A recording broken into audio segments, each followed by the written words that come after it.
kulan wacan saaxiibayaal waxaan ahay Mawlid Xaaji halkan waa barteena YouTube-ka ee National TV wararkeena maanta waxa ugu waaweyn qorshe halis ku ah ra'iisul wasaare Rooble oo socda iyo amniga guud ee doorashada oo lagu wareejinayo beesha caalamka Rooble oo halis ku jira ayaan warar idinkaga haya ciidamada madaxweyne Farmaajo iyo ra'iisul wasaare Rooble ee isku hor fadhiya Villa Somalia ayaa la kala qaadaya waxaana madaxtooyada la geenayaa ciidamo AMISOM xog arintan ku saabsan iyo dhaqdhaqaaqyo culus oo ka socda madaxtooyada ayaan idin hayaa shirka golaha wada tashiga qaranna meel xasaasi ah ayuu marayaa madaxweyne Farmaajo oo kor ka maamulaya shirka xogihii ugu dambeeyay shirkan ayaad warkana ku daawan doontaan caalamka dhacdo la yaab leh ayaan idin hayaa diyaarad daroon ah oo badbaadisay bukaan wadnaha laga qabtay qodobadaasi oo faahfaahsan ayaad ku daawan doontaan warkeena waa axad 9 January sanadka 2022 u diyaar garooba saaxiibayaal faahfaahinta qodobadaasi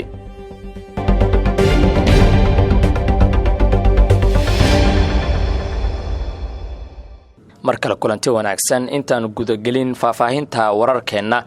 waxaan ka codsanayaa inaad subscribe saarto YouTube-keena kadibna riix gambaleelka si muuqaal kasta uu ku soo gaaro sidoo kale like saar muuqaalka si uu dad badan u gaaro waa hagaag madaxtooyada qaranka waxa ka taagan khilaaf siyaasadeed u dhaxeeya madaxweyne Farmaajo iyo ra'iisul wasaare xilgaarsiinta Maxamed Xuseen Rooble taasi oo salka ku haysa arrimaha doorashooyinka iyo tallaabooyin gurcan oo uu qaaday Maxamed Xuseen Rooble inta uu khilaafka jiro haddaba ciidamo ka kala amar qaata madaxweyne Farmaajo iyo ra'iisul wasaare Rooble oo isku hor fadhiya Villa Somalia ayaa xal loo helay warbixintan soo socota ayaan idinkaga diyaariyay sida ay sheegayaan xogaha aan helayno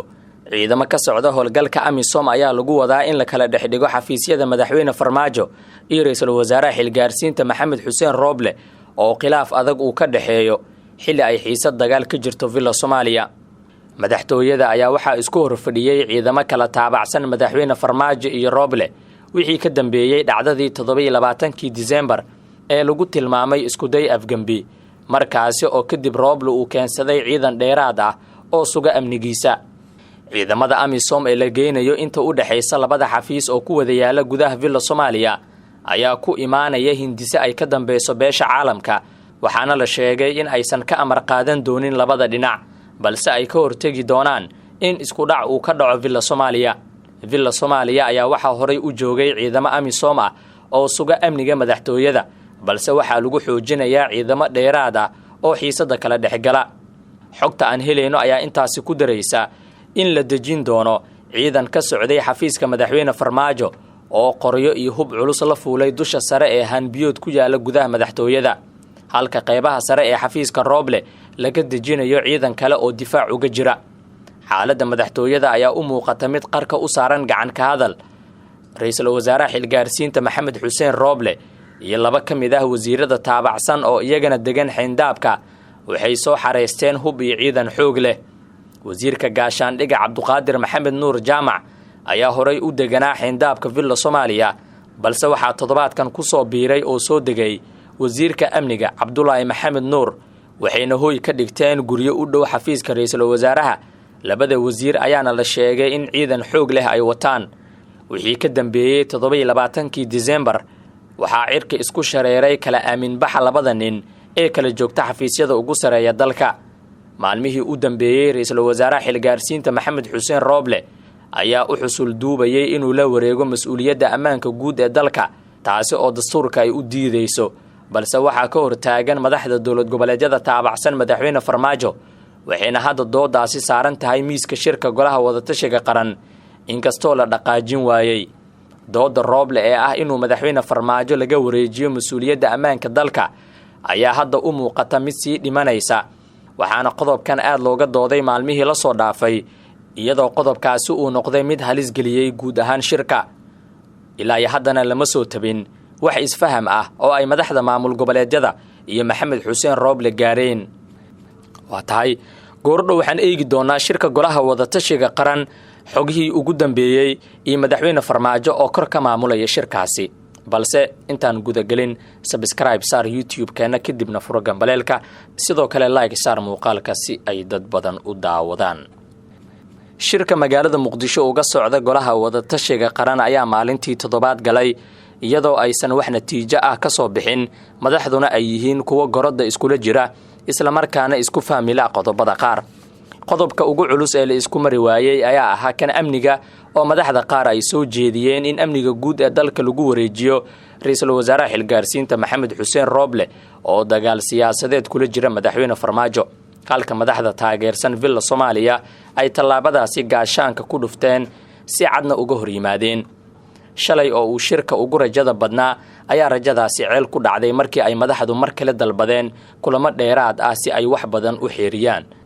haddaba xogo daahsoon oo aan ka helnay heshiiska lagu soo qori doono warmurtiyeedka ayaa sheegaya in beesha caalamka ay wado qorshe halis ku ah ra'iisul wasaaraha xilgaarsiinta Maxamed Xuseen Rooble. qorshahaasi ayaa ah in hogaaminta shirka golaha wadatashiga qaran lagu wareejiyo beesha caalamka maadaama ra'iisul wasaaraha xilgaarsiinta Rooble uu ku guuldareystay inuu natiijo cad ka keeno shirka uu hogaaminayay 6 maalin ee la soo dhaafay, arrintan oo hoos u dhigaysa rajadii uu qabay Maxamed Xuseen Rooble inkastoo aan la ogeyn cidda ay beesha caalamka u heelin doonto.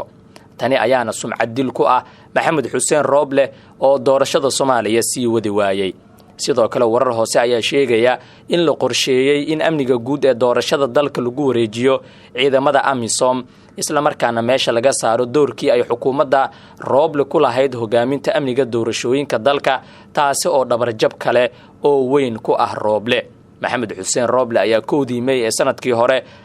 2021 madaxweyne Farmaajo waxa uu baarlamaanka hortiisa kala wareegay amniga doorashada.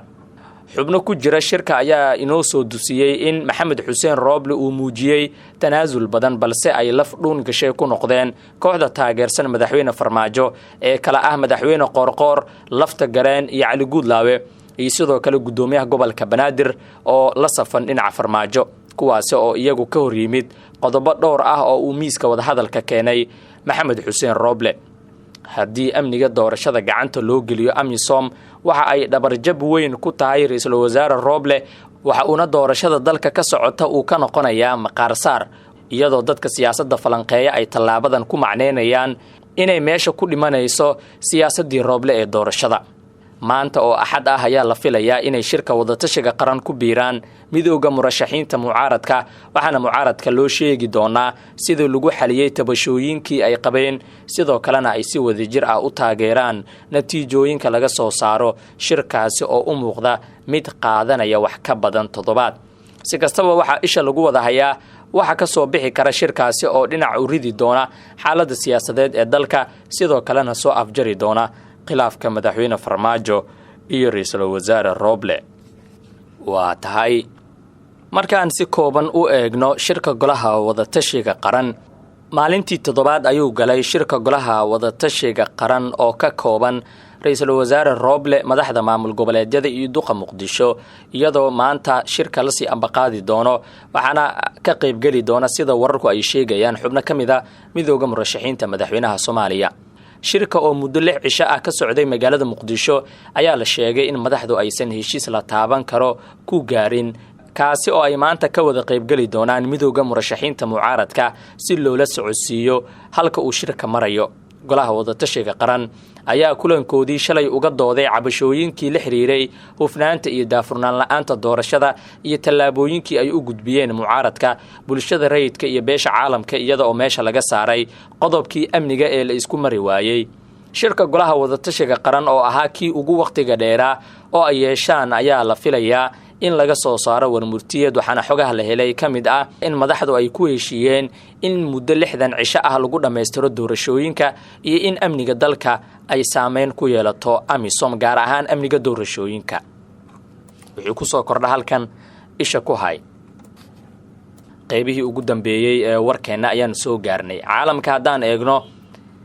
diyaarad nooca aan duuliyaha lahayn ayaa gacan ka geysatay badbaadinta nolosha nin 70 jir ah oo wadnaha xanuun kaga dhacay. diyaaradan droniska ah ayaa qalab u dirtay dhakhtarka caawiyay ninkan oo ku xanuunsaday baraf ku qabsaday banaanka gurigiisa oo ku yaala magaalada Trollhättan ee dalka Sweden. ninkan oo diiday in magaciisa la shaaciyo ayaa sheegay in ay ahayd wax cajiib ah sida uu caawinta ku helay.